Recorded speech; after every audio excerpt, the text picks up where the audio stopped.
Welcome to the Connecting Cookeville podcast, where we spotlight business owners, entrepreneurs, thought leaders, and local influencers. It's our hope that this podcast enables you to feel the pulse of what makes our community great. Hey Cookeville, it's good to have you back this week. Welcome to the Connecting Cookeville podcast. I am your host, Amber Flynn Jared, and this is episode 36. As always, joining me, my child of a co-host, Zach Buckner. Babyface. I'm wonderful. You are I think you were wonderful. speaking more to like maturity level I was. versus maybe actual age. Yeah. Pretty much. Yeah, you nailed it. Good Yeah. job. Okay. Hey, guess what? I am. What are you? You'll never guess. I'm excited. You're excited? I'm excited. We have a great guest again today. Yes, Just we another do. solid, awesome guest. And I'm excited about us getting to know Jennifer Wilkerson today. Yes. With Child Advocacy Center. There is no possible way we're going to cover we're going to get to the tip of the iceberg on what the work that you do and then all that you have going on personally. A lot of exciting things in your life are going on. There's no way we're going to get to all of it, but we're going to try. We're going to give it a good attempt. We're going to give it a good old college try. Yes, that's right. But welcome to the show. Thank you for doing this. Thank you. Wow, I enjoy this very much. Thank you for coming and considering me and the work we do. Oh my gosh. Well, I mean, I know that when I first was exposed to the Child Advocacy Center and what you guys do, I was blown away. As we were kind of walking through the facilities earlier, and you're going to kind of talk us through some of that here on the podcast. It is just incredible and sobering. Yeah, it really, is. the work It's very that you guys do sobering. and the very necessary role that you guys play in the community. So just to kind of, start us out, let's just go back. We'll catch up with all of the work that you guys are doing here at the CAC. But kind of just introduce us to you, who you are, your family, your Cookeville story, how'd you get here, that kind of thing.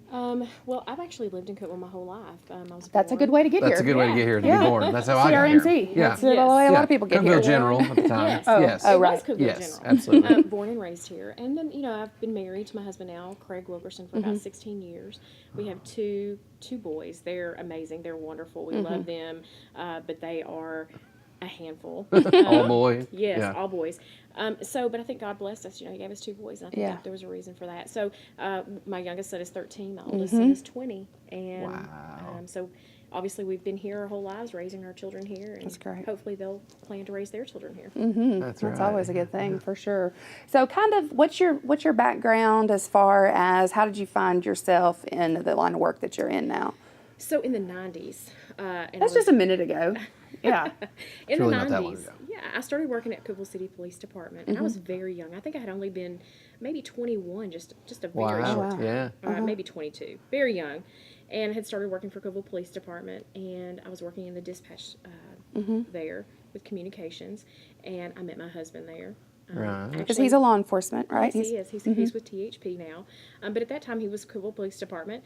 And so when we decided to get married, I thought one of us is going to need to go and get a job so we can raise a family that has normal hours. Yeah. Yeah. So I wanted to be home with my kids and be able to do Yeah. the things I needed. Ball Well, he- games and Yes, school yeah. Be a mom, parties yeah. and Yeah, that kind be of mom. stuff. The whole thing. So I accepted a position at the district attorney's office.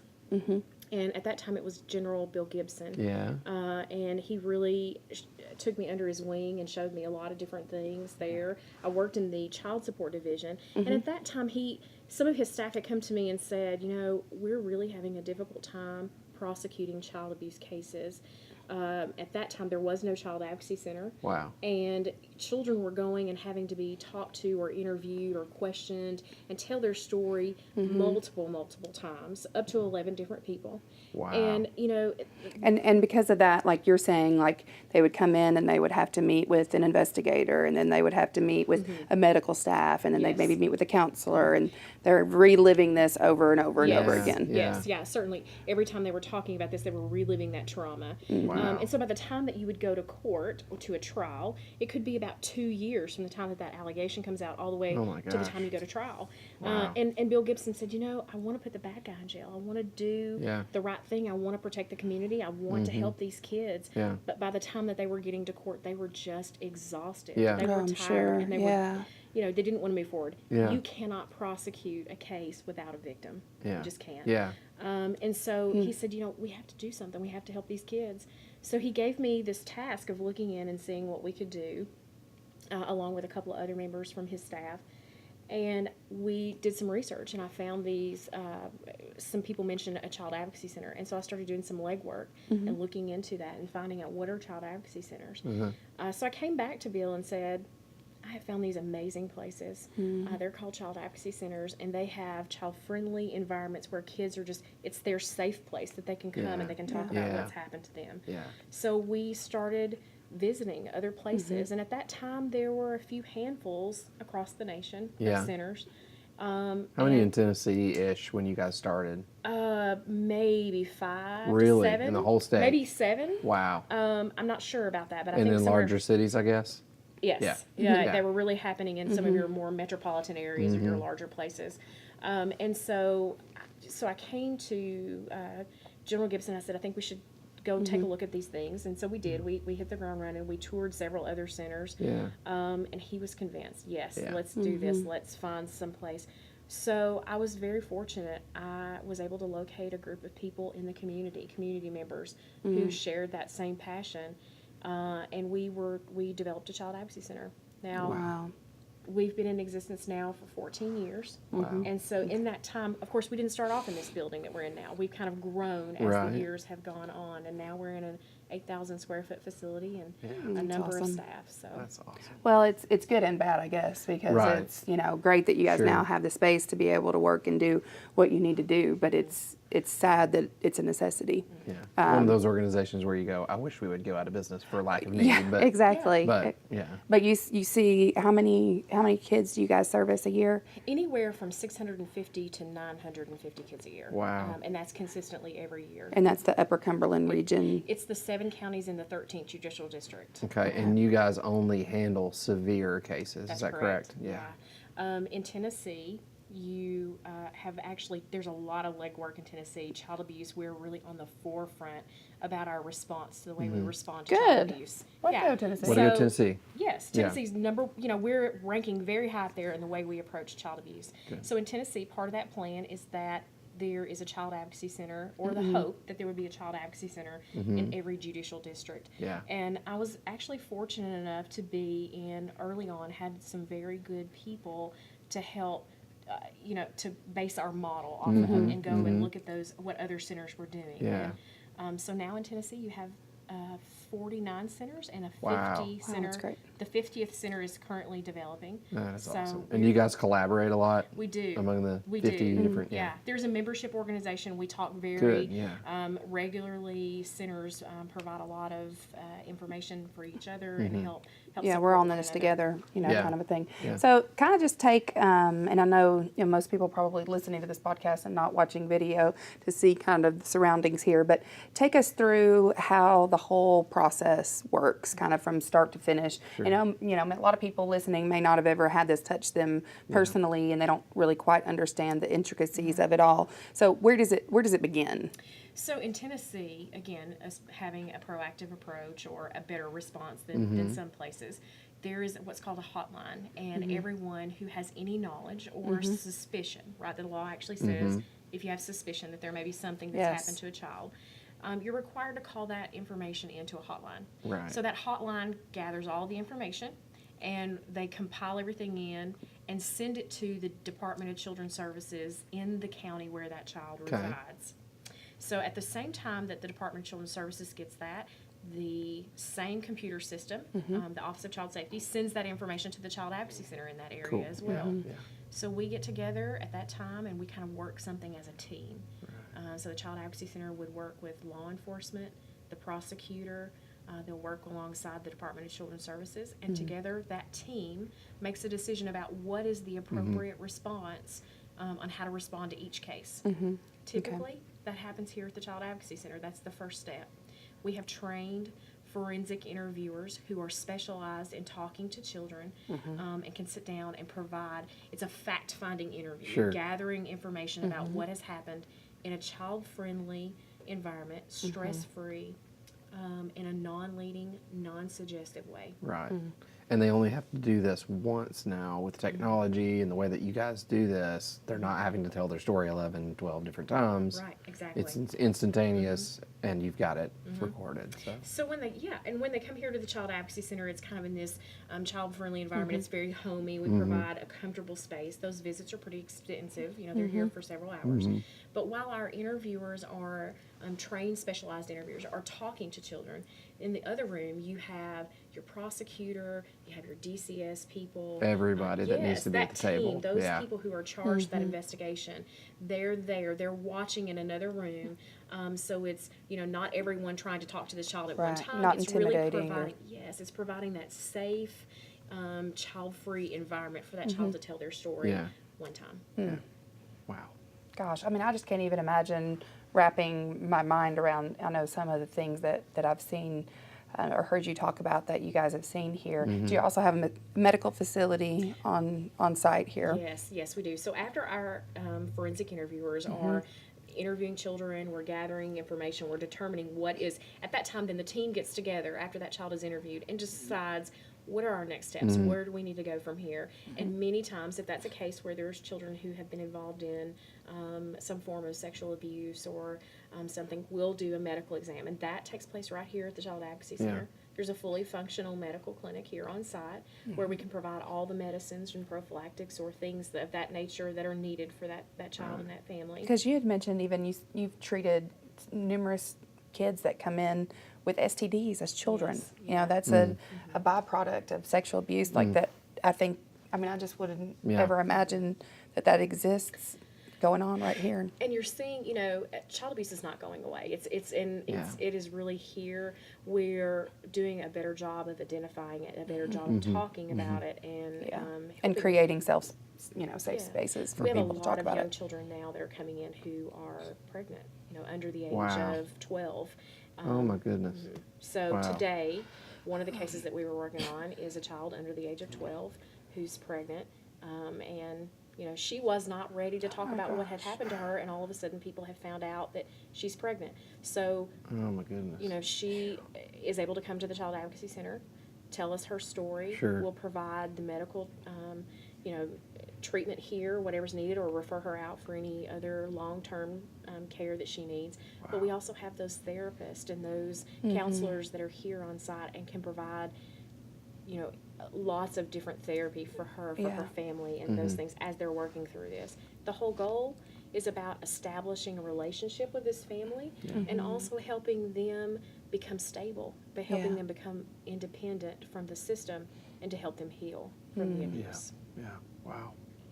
Man. So anytime I ever complain about my job being stressful or hard, like I just need to pull this podcast back out and listen or just give Jennifer a call and be like, oh, wow, that puts it all back in perspective. Sure. And I think I was having a conversation with the mayor the other day about the homeless issue in Putnam County, and I don't think we have any idea how much of an issue that really is in our county. It's one of these things where I think we live in a bubble, and this is another situation where we live in our pretty little neighborhoods and our little communities, and everything's hunky-dory, but the reality is there is pain out there, and there is hurting. There are kids that are in serious trouble, that are in serious danger, and it's important that we're aware of these things and we don't just close our eyes and that's why we wanted to talk to you and just kind of hear a little bit more about the story kind of firsthand and be able to spread that and let people know, like, this is what the Child Advocacy Center is doing, and this is why they're doing it, and this is why that they're necessary in our community. Because you were discussing funding. I mean, there's not like these bukus of government dollars that are just being poured upon your head. Is that Absolutely, right? That's right. We do a lot for very little out of this building. We for 15 years that we've been in existence, we've generally put the money where it needs to go. Sure. It's not into frilly things. You can see we have an 8,000 square foot building, but it's taken us 15 years to get to this point. Right. We needed to be stable and put that money where it needed to go, back into those kids. Yeah. When you look at the types of cases that we see, you had asked me earlier about some of the things we see. dirty homes or children who have inappropriate clothing, those are important, but it isn't the kind of case that we see here. We have children who are being prostituted. We have children who are being exposed to HIV. We have children who are being chained up and left outside and unfed or starved. Oh my gosh. So it just, Here in Putnam County, yes, in this region. Yeah, it's happening here. Human trafficking is becoming a huge issue. And even in your rural counties, you're seeing human trafficking here. It just looks a little differently than it does in a larger metropolitan area. Wow. So those dollars, that fundraising efforts, those are all crucial to the work that we do here. When you say human trafficking, spell that out for the average citizen that maybe has maybe not heard the aware. buzzword but really doesn't know the actual what that looks like for a child. So there are a couple of different ways when you talk about human trafficking. You have something that's more of a commercialized sort of trafficking where people are maybe put in a bus and they're transported across state lines, and that's human trafficking, right? That in itself, Right. or people are being sold for sex. That is commercial sexual exploitation. And you will see that in your And this larger is like cities. parents putting their children online and saying, Absolutely. make an Yeah. appointment Yeah. to, I mean, that's like, it's just that Yes. simple, It really? is absolutely that simple. That's really going on. In your smaller areas, you're even seeing that taken a step further. In your more rural counties, what you're seeing is you will have parents. I've had some children come in and talk to me where they've been, a girl where she's been handcuffed to the bed and left for days upon end, and she's being sold. And it's amazing to me, but that is human trafficking. She's being sold for sex. So if they're gaining something of monetary value, whether it's money, whether it's drugs, or whether it's Right. someone paying their rent or their car, that's sexual exploitation. They're trafficking. And it's interesting because people hear this and they understand if selling drugs and making money off of drugs, that seems to make sense to people. And what I explain to people is that you can sell a drug one time, Right. but you can sell a person Over multiple and over. times. And so it is a huge, Yeah. huge industry. Yeah. Do you see a lot of those cases take place? I mean, is social media usually the kind of the point where a lot of that happens, or is it friends dealing with friends? I mean, what's the deal in rural counties? It actually happens both ways. With everybody's access on the internet now and that social media, you're seeing just a tremendous amount of Sure, things take I would place. imagine that would make the issue so much harder. It is, yeah. and it's harder for you to work. It's harder for those investigators to work Right. and to Yeah. track it down. But you're also seeing in your rural areas, even things outside of the internet, where again, parents are prostituting children or caregivers prostituting children for drugs. For people who are around or people that Yeah. they know. So things that are not Word on of the mouth internet. type. Mm-hmm. Wow, Huh. that's crazy. So there's sexual abuse, physical abuse, a lot of physical abuse that you deal here. Neglect, I guess, is probably something else that you see. You do see quite a bit. neglect is tied in a lot to some of the cases that we see. It again, in itself, neglect is not classified under Tennessee's statute just by itself as severe, so it wouldn't be just in itself a case that we would see, but it is often tied in with some of those other cases Yeah. that we're seeing. Yeah, sort of a symptom of a greater problem a lot of times. Absolutely, yes. Yeah. So what would you tell people in their neighborhoods or at schools, maybe leaders or teachers or, teachers' aides, churches? I know in youth ministry, we always had, A training, we had a training, and we always told our adult leaders, hey, don't just sweep anything under the rug. If something feels weird to you, we have to call. Right. Like immediately. Don't Like it's mess the law. around. Yeah. If it feels weird and it's not weird, fine. But what's some advice for people in the community? I think you're right. I think it's education and training and being able to familiarize yourself is definitely a huge part of that. Education and awareness is huge. I also think that parents and families have to be aware. Talking to our kids, being open, having those conversations and listening. Right. Being an active participant Yeah. with your children Yeah. and your family of saying, tell me about your day. Right. Who's involved? Know who's involved with your children, Right. where they're going, and Right. who they're with. As parents, my husband and I talk about this a lot. Yeah. we're a very active family. We spend a lot of time with our kids, but our children also spend a great deal of time away. They're Sure. at school, Or online, yeah. or Their in ages, sports, yeah. those Yeah. kinds of things. So I think it's important. I think you have to be involved as a parent Yeah. and be an active participant. Yeah.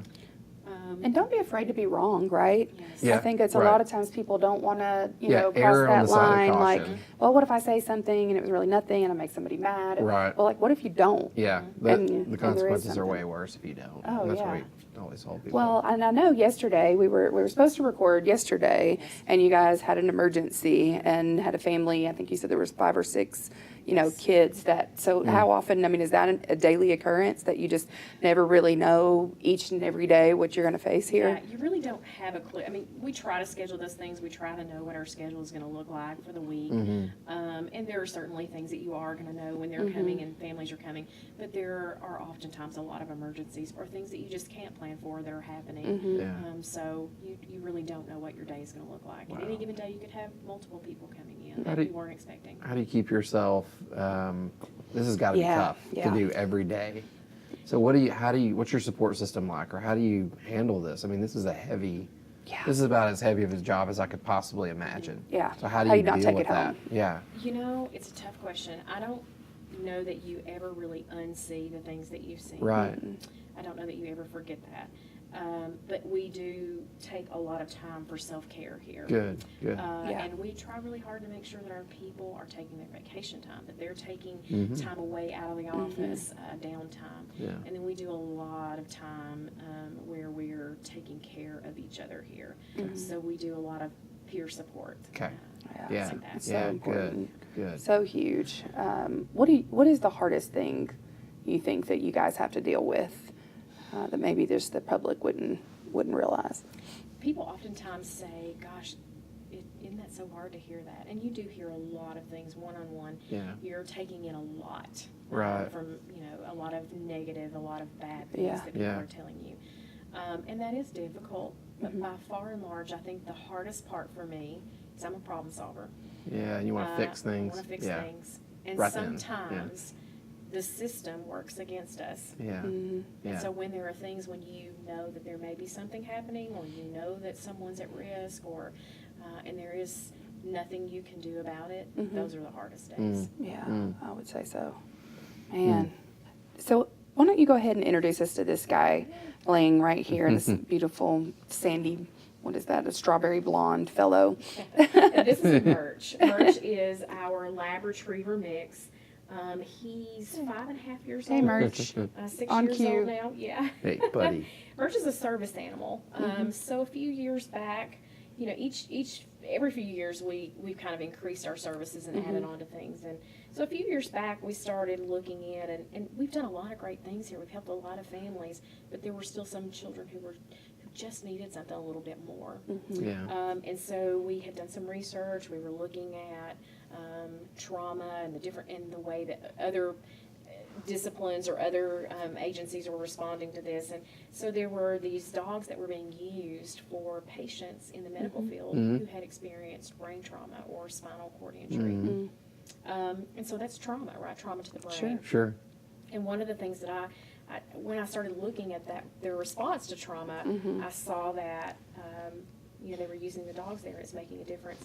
So we had saw a few child advocacy centers in other states or other places that were using them, or courthouse dogs, if you will. Right. And I went to our district attorney at that time, and I said, I've heard about these amazing animals, Yeah. and they're starting to use them for just walking around the courthouse, just kind of trying to be therapeutic, if Yeah. you will, to Yeah. people in the court, because it's such a stressful place. Right. Sure. And I said, I think we need a dog. I think we need to bring a dog here to the Child Advocacy Center. And so we did. And we found this program it's called Canine Companions for Independence.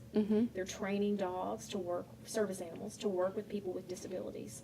Yes. And so they had just started training dogs to work alongside at centers where medical facilities and whatnot. And when we applied to get a dog, they let us bring a dog here to the Child Advocacy Center. That's awesome. So now, when we have children who go to court and they have to talk to the judge about what has happened, it's a really stressful place for them. Yeah. Yeah. Merch can go to court and he can sit on the stand with children when they have to testify and talk about what happened. Wow. Yeah. That's really And cool. he just becomes a buddy Yes. to them, and it probably makes those emotions, help to be able to manage that a little bit. Plus, he's just so stinking cute. I mean, He let's is. be honest. He's And that he's so guy. well behaved. Did He you is. see, like, when she called him over and Yes. sit and lay down? He and just did all the things. Maddox would still Yeah. be staring at me, slobbering Yeah, out of the left We side. want to talk and- about Greg. Yeah, no, Greg would definitely not Well, be you can listening. tell he works very hard. He does. The kids get a kick sometimes when we're doing interviews.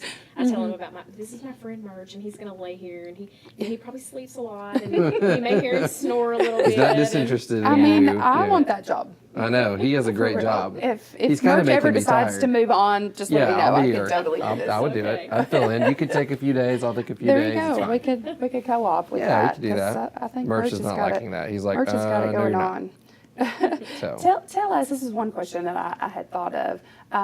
Tell us, and this is a little bit on the spot, so a success story, that just some kind of an example of when you could go home and be like, and this is probably happens very, very often, but just like, yes, this is what we're here for. We're making a difference, and I could see this family from beginning to end, and I feel like, I'm not beating my head against the wall Yeah. here. This Yeah. is, I'm sure you probably have hundreds of stories like that, but Yeah, I mean, there's a few that probably crop up in the forefront of my mind. There have been days where you've worked with somebody and you're just tired, and maybe you didn't feel like it was your greatest day ever. And some of the kids have left little drawings or little notes for you, and it just said, one time in particular, this little boy drew a picture and left it on the desk and said, "Thanks for helping me. You're good people." And it just, it breaks your heart. Yeah. But those are the days that you take something home and you know that you've done something really good. yeah. Keeps If you I going. think about one case in particular, probably was the very first time that I used Merch in an interview. We had I remember coming in, and I just knew that it was going to be great, right? Everybody loves dogs, so he's going to be wonderful. Who wouldn't love him, So I took him in for a forensic interview, and the little girl was just really struggling. We were sitting in the floor, kind of like Merch is now, just he was laying there at my feet, and she was having a difficult time talking to me. She was having a difficult time telling me her story about what had happened to her. And as an interviewer, you have certain limitations or restrictions and things you're not allowed to do. And so, you're not allowed to hug or to encourage or to do those things. And I was thinking, how can I ask her, or how do I frame my question so that, to help her tell me what it is that she's trying to tell me. She was really, really struggling. I could hear her. We were sitting farther away than you and I are now, and I could hear this child swallow. She was just really, really struggling. Yeah. Wow. And so I'm lost in my own thought at that moment. I'm thinking, how do I frame this question? How do I ask her? What else do I say? Yeah. And kind of ashamed at that, because Sure. you're thinking, I don't know where to You're go. just trying from here. everything you Yeah. know. I didn't pick up on the fact that she had started to cry. She had these really silent, huge crocodile tears that had started to stream down her face. And Merch picked up on that. He realized that, and he crept over to her really slowly and started to lick the top of her hand. And when he did, she began to cry. And the more that she, wept, the more she just pet Merch, and she could talk. And so It was like she's telling Merch her story. yeah, and he helped her find her words when she wasn't able to find them for herself. So that day, I went to the bathroom and I did cry a little bit because I was a little torn up that I had missed that. So we walked out to say goodbye to her when she left, and I let Merch come out and say goodbye to her. And she, she was polite to me, but she bent down and whispered to him, "Thanks for listening." Wow. And so that day, you went home and you thought, okay, there have probably been a lot of bad days, but this day, That was today, one. Yeah. was a good day. Yeah. Yeah.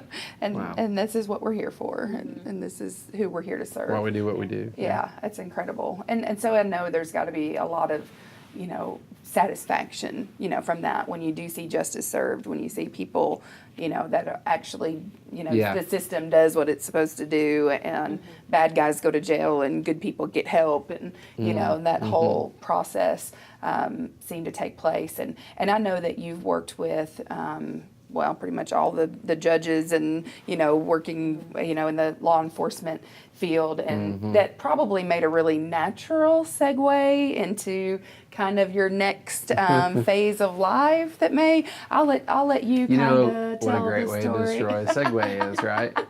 To talk about the segue. That's what he tells me all the time. Yeah, I'm really good. I love but it. yeah, That's fun. That's awesome. you've got some new fun things on the Yeah, you do. horizon, right? I do, yes. In my personal life, I have been here at the CAC for a really long time. I started out in the 90s at the police department. I went to the district attorney's office, and I have loved my time here. It has been my passion for so long. But it also takes a toll on your body. Yeah, sure. And, 14, 15 years in here has taken a toll. Yeah. But I have gained some tremendous experience. Yeah. Some great leadership qualities and things that will be forever ingrained in me. And I've now decided that I'm going to be running for circuit court clerk this year here in Putnam County. That's incredible. That's awesome. Thank That's you. super exciting. So the circuit court clerk.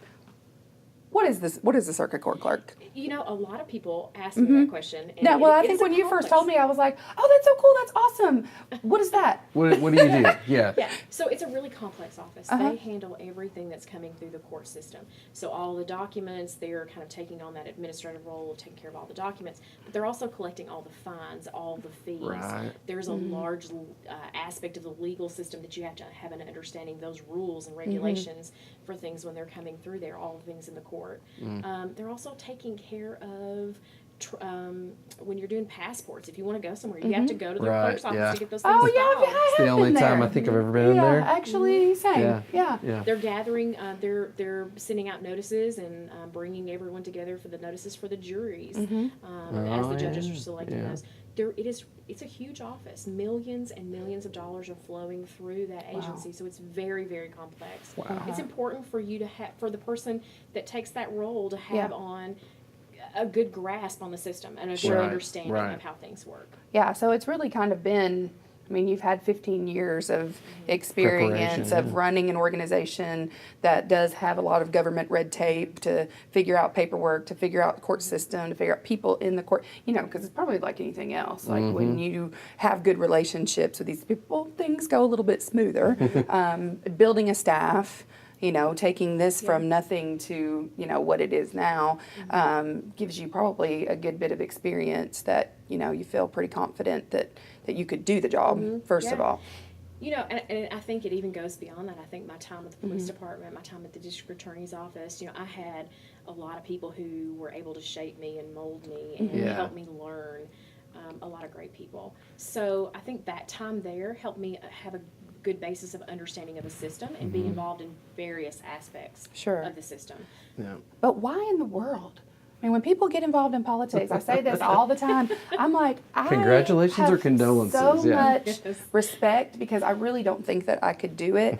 So, kind of what was your moment when you were like, I think I'm going to do this? What was it that prompted you to even want to begin with? Well, I had always known that I would not be at the Child Advocacy Center. I never went in with this thinking it'll be forever. Right. I have loved it. It's been my passion. I have enjoyed it so much. But I was given a task, go to the center, help get things started, get the center going. And we've done that. We're beyond that. Yeah. Sure. So it's time for me to do something else. And I always knew that I would be in a position where I would have be able to help people in the community. And I think, when you look at our county now, we are beyond 70,000 people in population. Oh yeah, it's incredible. The county has grown significantly. Definitely. And with that growth in population, you've also seen a growth in what's happening in the court system. So the court systems are bogged down. The dockets are strained. Yeah. It's just a huge stress right now in the court system.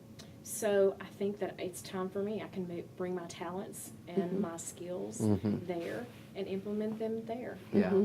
It's time. I love it. It's pretty awesome. Yeah. And you alluded to this a second ago. One thing we always ask our guests is, who were your mentors? You said you had a lot of great people around you.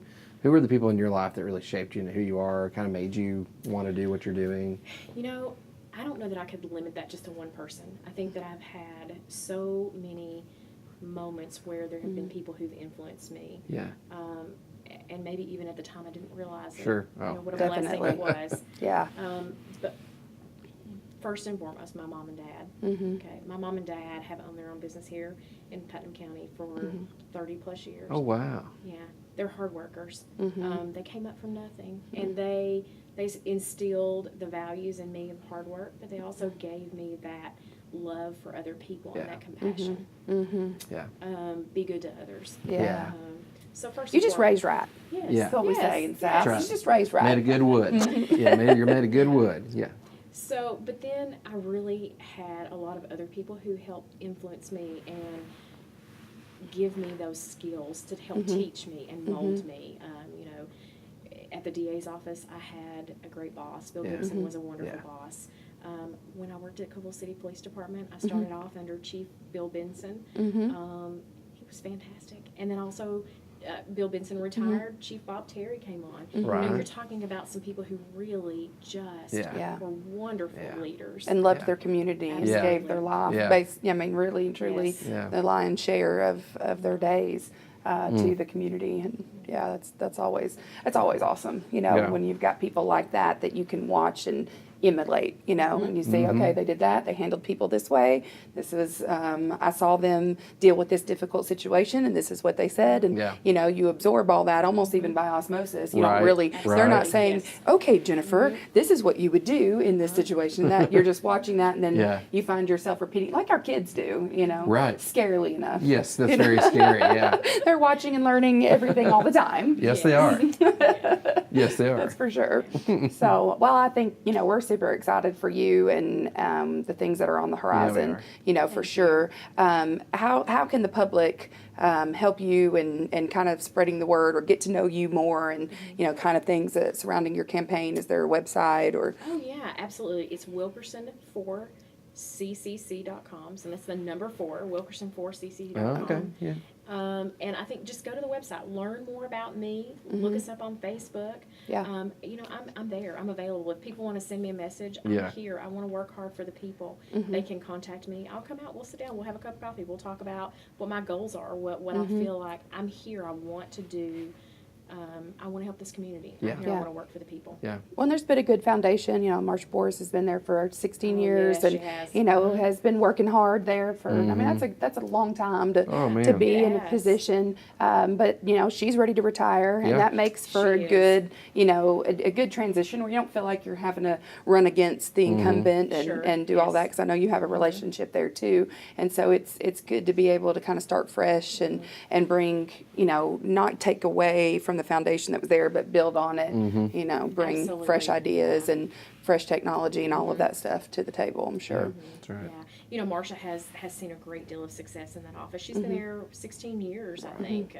So she's just really brought that office along and done a lot of really great things. And Yeah. so I think I think I could do the same thing. I can bring Yeah. on my fresh new ideas and things that I think I can add. And I think I've got the leadership skills and the experience Yeah. managing budgets. Yeah, the relationships. Yeah. That's Yeah. a big one, managing budgets. I would probably have to be able to do Yes. that at my home Right. before I would try to Right. run for some type of office or have a job You would that think, would yeah, require so, that. That's yeah. probably a prerequisite. Yeah. Probably. Stop. So, okay, one question that we always like to ask our guests before we depart is kind of just a reflection. I mean, boy, you have lived many lifetimes in that 15 years and seen many things, but even maybe going back beyond that, if you could find young Jennifer Wilkerson, or even before then, and pull her aside and say, hey, little sister, let me tell you a little bit of a piece of advice that's going to make life easier for you moving forward, what do you think you'd tell yourself? That is so hard. I think there are so many things I could probably tell myself to improve on. Yeah. The first thing that comes to mind maybe is just to slow down. It's okay to take a breath. Yeah. Slow down, be mindful Yeah. of things. And Enjoy the journey. Yes. Yeah. Yeah. Yeah. I'm such a mover and a shaker and a doer, and that sometimes I don't slow down and stop and just love that moment, just be in that moment and enjoy those things. Yeah. And really take that time to celebrate the successes that you had. Yeah. Celebrate Those the wins. moments. Yep. Right. Yeah, that's so true. That's right. Very good point. Okay, how can people connect with you again? Look us up on Facebook. Okay. We have our Facebook campaign page there, and look us up on our website, wilkerson4ccc.com. Yeah. Okay, got Awesome. it. Thank you for Thank you for so just much. what you're doing in the community for kids and for families. Yeah. And I mean, it's an amazing amazing opportunity that you have that I think probably gets taken for granted by a lot of people. And I think if somebody could come in and see what you guys do here, they would definitely want to be an active part. So appreciate your service over the last 15 years and know that just the best is yet to come for the right. CAC as well. Thank you. Thank you for taking the time to come out and see what we do, because we really do love it here. Yeah, it's amazing. Thanks again. Thank you. Thanks for listening to the Connecting Cookeville podcast. Make sure that you jump online and check us out at connectingcookeville.com, or you can find us on Facebook. Also, make sure that you jump on iTunes or Stitcher and subscribe to get all of this awesomeness every single week. And while you're there, make sure that you leave us a 6-star review. Zach, that's not actually a thing. Your face is not a thing. But seriously, leave us a good review. Thanks, Mom. It's our desire that this podcast will impact you to connect with your community. By sharing our stories, we encourage, empower, and propel those around us. Embrace your purpose, pursue your passion, and find your place to connect with Cookeville. Later, Tater. Peace out, Girl Scout. We're recording. It's fine.